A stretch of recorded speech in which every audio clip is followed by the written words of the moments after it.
$300 on professional cookware. Yesterday, I found myself explaining the proper way to make a roux to Kevin, who actually went to culinary school but hasn't told anyone. The client dinner is in 2 weeks. I've created a menu I think I can pull off without poisoning anyone. If this somehow works out, I might actually become a decent cook from all this pressure. Either way, I'm never bringing food to a potluck again. Lesson learned. The tastier your basic cooking, the more elaborate your lies need to be. What's the worst thing that's happened to you in your life than a job interview? I had a job interview last week. Standard corporate nonsense. Wear a suit, act like a functional adult, pretend I know Excel. But the real horror show started before I even got to the building. See, I took the bus. Bad decision number 1. Bad decision number 2, sitting next to a guy who looked like he hadn't slept since the early 2000s. About 5 minutes in, he turns to me and says, "You ever think about how pigeons are just government drones?" Now, I know the correct response is to nod politely and look away. But my brain short-circuited, so I said, "You mean like actual robots?" He nods, dead serious. Yeah, no one's ever seen a baby pigeon. Think about it. At this point, I have so many questions, but I also value my safety. So I just say, that's wild, and pray for my stop. But no, he's on a roll. You ever notice how they charge on power lines? Okay, that one actually made me pause. But before I could decide whether I should be concerned or impressed, the bus jolted, and he spilled his drink all over my suit. A full, extra-large coffee, straight to my lap. He blinked at me, then nodded like this was all part of some cosmic plan. They don't want you at that interview, man. I don't know who they were, but they succeeded. I walked into the building looking like I had serious bladder control issues. The receptionist gave me that look. The interviewer shook my hand, and then immediately glanced down at my pants. I did not get the job, but on the bright side, I now have an irrational distrust of pigeons. How did I accidentally snatch a random dog off the street? Last weekend, I decided to be productive. You know, go outside, touch some grass, maybe convince myself I'm the type of person who enjoys morning jogs. Spoiler, I'm not. Halfway through my run, which was really just fast walking with extra effort, I noticed this golden retriever trotting alongside me. No leash, no owner in sight, just vibes. He looked at me like we were best friends now, so obviously I did the responsible thing and said, "Hey buddy, where's your human?" He responded by wagging his tail and aggressively licking my hand. Solid answer. Now, at this point, I had 2 options. Leave him and hope he finds his way home. Take him with me and figure it out later. Guess which one I picked. So now I'm jogging through the neighborhood with this random dog, hoping I don't look like a criminal. People kept smiling at me like, "Ah, what a cute dog." Meanwhile, I was internally screaming, "He's not mine. I don't know this dog." Finally, after what felt like an eternity of me awkwardly speedwalking with a stolen pet, I saw a woman frantically looking around. "Charlie, Charlie!" The dog perked up. "Great, this is it. She's gonna think I stole him." So I did what any normal person would do. I panicked and yelled, "This isn't what it looks like," which, as we all know, is exactly what someone guilty would say. She stared at me, then at the dog, then back at me. "Why are you running with my dog?" At this point, Charlie was happily sitting at my feet, looking like he was absolutely in on the chaos. I babbled something about a jog, fate, and the importance of leash laws before she took him back, still very much unconvinced that I wasn't a dog napper. What's the worst thing to say during a massage? My girlfriend got me a gift card for a fancy massage because apparently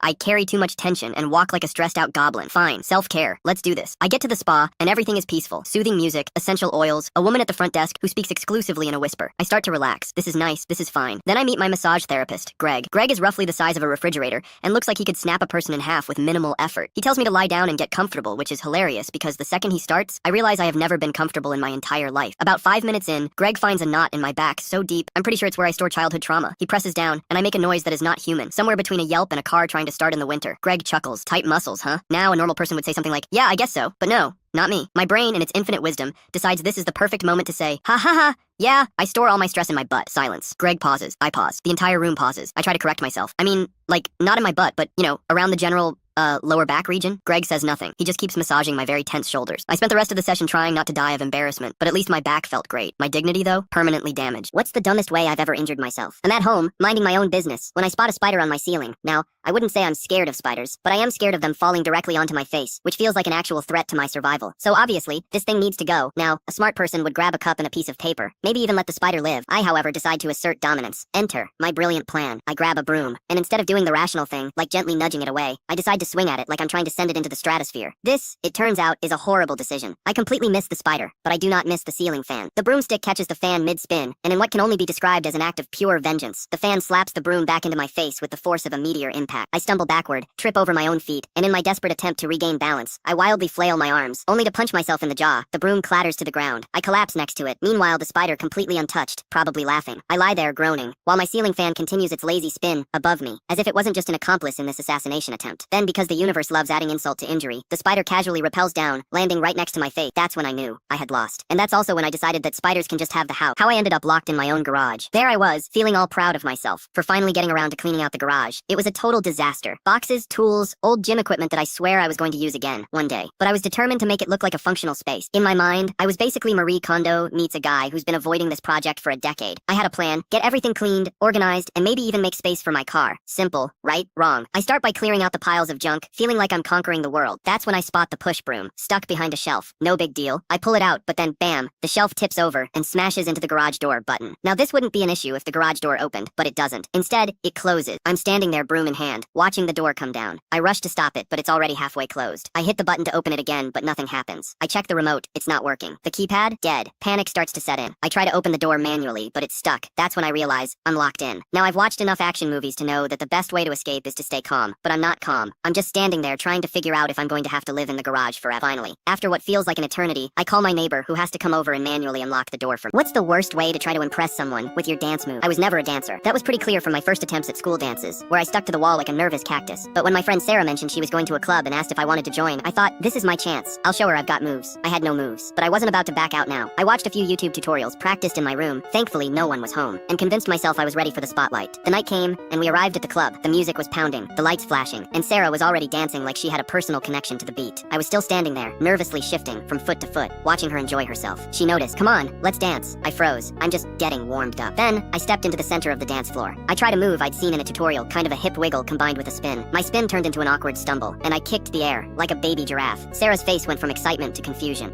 You good? I wiped the sweat from my forehead. Yeah, just showcasing my creativity. The music dropped, and the spotlight turned to me. I panicked and tried to jump in the air, but ended up on the floor tangled like a pretzel. There was a brief silence. Then, Sarah burst into laughter. That was something. I stood up, brushed myself off, and said, well, I'm definitely memorable, right? She smiled. Yeah, memorable for all the wrong reasons. What's the most ridiculous way someone has ever tried to avoid a test? I was proctoring a final exam when I noticed one student acting weird. Everyone else was deep in concentration, but this guy, he was just staring, not at his paper, not at his notes, just into the void, like he had seen the future and didn't like what he saw. At first I thought maybe he was stuck on a question. I walked over and whispered, everything okay? No response. Just pure unblinking stillness. I crouched down, lowered my voice. Hey, if you don't start writing, you're gonna fail. Slowly, mechanically, he turned his head toward me. Then he smiled, raised his hand, and gave me the tiniest thumbs up. No words, just that. Then he laid his head down on the desk like he was clocking out of existence. At this point, the other students were watching like it was a live-action psychological thriller. I waited. Nothing. The entire exam. No writing. No flipping pages. Just existence. Finally, when time was up, he handed me a completely blank exam. I held it up. You didn't answer a single question. He nodded proudly. Do you have an explanation for this? He took a deep breath, stared directly into my soul, and said, diplomatic immunity. I blinked. You're not a diplomat. Exactly. They'd never see it coming. At that moment, the class lost it. One guy fell out of his chair wheezing. I just stood there, holding his blank paper, trying to figure out if this was genius or pure delusion. The next day, I handed back his exam. Massive, unmistakable 0. He stared at it, nodded, and that was the last time he ever invoked diplomatic immunity. What's the weirdest way you've ever avoided getting in trouble? My history teacher had a sixth sense for catching late assignment. Couldn't fool her. Kids tried every excuse in the book. Printer issues, sick grandmas. I thought it was due next week. She saw through it all. I, however, was built different. I didn't just need an excuse. I needed an alibi, and not just any alibi, but an airtight, Oscar-worthy performance. So when I forgot to do my essay on the French Revolution, I knew a simple, I forgot, wasn't gonna cut it. No, I needed something dramatic, something unforgettable. So as she walked down the row collecting papers, I took a deep breath, stood up, and dramatically patted my pockets like I had just realized something. Then with sheer panic in my eyes, I gasped. Oh no, I left it in the library. The class went dead silent. She squinted at me, trying to decide if I was lying. I maintained full eye contact. Conviction is key, she sighed. Go get it, now. I sprinted out of the room like my life depended on it. And now I had exactly 5 minutes to come up with an actual essay. I ran straight to the library, yanked a history book off the shelf, and skimmed like a man possessed. I scribbled down just enough nonsense to look like an essay, even threw in a fake quote from Robespierre for extra credit. Then, I crumpled the paper a little, make it look used, and sprinted back. I slammed it on her desk, panting. She picked it up, glanced at it, nodded, and moved on. I was free. A week later, I got my paper back, red ink at the top. B+, next time, don't rush. What's the craziest reason someone has terminated a friendship with you? I was over at my buddy's house, and we were playing chase, not just a relaxed game. This was life or death. We were racing around the house like it was an Olympic competition, dodging furniture, leaping over chairs, basically transforming his living room into an obstacle course. Then right as he was about to catch me, I made a split-second decision. I jumped onto the sofa. Big mistake. The second I landed, I heard a massive cracking sound. Everything froze. The sofa collapsed on one side, like it had just surrendered to fate. I looked at my buddy. He looked at the sofa. Then we both looked at each other with a, what are we gonna do? Expression? I was about to develop a strategy. Maybe try to repair it, maybe accuse the pet. But before I could utter a single word, my buddy rushed out of the room straight to his folks, and instead of clarifying anything, he just shouted. He broke the sofa, like I had walked in, examined, and thought, yeah, I'm going to demolish that today. His folks came charging down the stairs like I had committed a serious offense. You broke our sofa. I immediately started defending myself. It was unintentional. We were playing chase that made it worse. You were playing chase in the house. Now they were twice as furious. And before I could even comprehend what was happening, my buddy threw the final blow. Yeah, it was his suggestion. I turned and looked at him, like he had just betrayed me in front of a tribunal. I was speechless. His mom shook her head, pointed at the door, and said, the word that ended our friendship forever. Levi walked out in humiliation past the damaged sofa, past my ex-buddy, past his smug little folks, who probably thought I was some threat to furniture. Everywhere he never talked to me again. Like I had personally kicked down his front door and declared war on his entire living room. I hope the sofa was worth it. What's the craziest reason anyone has ever been envious of you? My buddy and I were sitting in English class wondering if our professor was actually gonna show up. I wagered $5. He wouldn't show. He wagered $5. He would 10 minutes later. No, professor. I extended my hand. Pay up, he sighed, pulled out his billfold and just gazed at the cash like it personally stabbed him. In the back then, he said, double or nothing. I shrugged. Sure, let's toss a coin. He pulled his own quarter out of his pocket. I called heads, it landed on heads. I grinned, that's $10. His eye twitched one more. Another toss. Heads again at this point. I was sitting there with my hand out, waiting for my while he was looking at the quarter, like it had just betrayed his entire ancestry. Then he crossed his arms, shook his head, and muttered, you fixed it. What you tampered with. The quarter, that's the only explanation you could win. 3 times consecutively. I blinked, it was your quarter. Exactly. That's what makes this fishy. I just stared at him. He sat in complete silence for the remainder of the period. Arms crossed, refusing to even glance at me. I tapped him on the shoulder. Nothing. I cleared my throat, so about my cash, still, nothing. This guy was pretending I didn't exist. Finally, the bell rang as I stood up. I noticed something. He had left his billfold on the desk. Now I'm a reasonable individual. A fair individual. An individual who believes in justice. So I reached in, grabbed $15 for my troubles, then handed the billfold back to him, like the responsible law-abiding citizen I am, when opened it and saw what I did. He flipped out. He accused me of thievery. I accused him of postponing my payment, and when he tried to argue, I just shrugged and said, "Guess you should have called tails." Then I walked away. Dads, what's the most ridiculous accusation you've ever faced? I walked through the door after my shift, and before I could even kick off my boots, my wife was standing there, arms folded, livid. "Did you actually drop $1,500 on a gaming console?" I glanced over, and there it was, a deluxe PlayStation 5 sitting boldly in the corner, like it was mocking me. I reviewed my statement. The charge was visible. I felt my stomach drop. I hadn't purchased it initially. I assumed our account was compromised. Right then, I noticed my daughter, this child was 7 years old, lounging on the sofa looking suspiciously innocent. "Wait, did you order this?" She stared straight at me and said, "Nope." I looked at my wife. "See," she said. "Nope, that means you did it. Are you serious?" I gestured toward the literal child sitting there with a juice box, but she wasn't convinced. "You're just denying it, because you knew I'd be upset." She forced me to haul the package back to the store like a complete fool, and get interrogated by staff. I received the "you're really gonna return this man" lecture. I returned it, and just when I thought it was finished, I received, "I don't think I can handle you having access to our accounts anymore." I lost $1,500, my trustworthiness, and my financial independence. Then following morning, my daughter approached me and casually mentioned, "Oh yeah, I actually did buy it." I nearly fainted. I hurried to tell my wife, expecting a complete "Sure you did." She still didn't believe me. I stood frozen, contemplating my destroyed reputation. Meanwhile, my daughter wandered off with her juice box, and zero punishment. What's the wildest case of mistaken identity you've ever experienced? I was at a hardware store just browsing around when I felt a sharp poke on my back. I turned around, and this gentleman was standing there looking impatient. "Excuse me, I need assistance locating a product." I was puzzled. Why was he asking me then? I realized I was wearing a bright orange shirt, the exact same color as the store staff. I smiled and said, "Oh, I don't work here. I'm just a customer." Apparently, this was the wrong response. He scoffed. "Yeah, right. I know you're an employee." I froze. "I'm not, I promise." He folded his arms. "So you're just too lazy to do your job. That's what this is, sir. I literally just don't work here." I tried to stay calm. I explained that I was simply wearing the same color as the employees, but he wasn't convinced. "Oh, so now you're flat out lying to me." He was treating me like I was some secret agent working undercover for Home Depot. I asked him why would I risk getting fired over this. "That was my error." He gasped and said, "See, you just admitted it." I gave up. He marched off, saying he was going to find my supervisor. I stood there considering whether to just exit the store. A moment later, he returned, and instead of telling the truth, he looked the supervisor straight in the face and said he was being disrespectful. He rambled on about how I was rude and refused to assist him. I looked at the supervisor, waiting for him to use logic. Instead, he said, "Sir, I'm going to have to ask you to leave." I nearly laughed. "Man, I don't work here." But no, he was completely on his side. He followed me shouting the entire time, and then just as I walked out, he turned to the supervisor and said, "So do I get a discount for my inconvenience?" The supervisor told him, "Please leave. I've never escaped faster in my life." What's the wildest way someone has attempted to sabotage your daily existence? I had a coworker who was an absolute nightmare to civilization. Loud, inconsiderate, and had the self-awareness of a pebble. One evening I was attempting to concentrate, but his conference call was so noisy, it felt like my cubicle entered the maximum volume dimension. I'm talking 8 colleagues shouting, and what sounded like a keyboard being slammed repeatedly. I tolerated it for an hour, then I did what any logical person would do. I emailed the supervisor, the meeting got disbanded, and the quietness was glorious. I focused like a genius. The following day,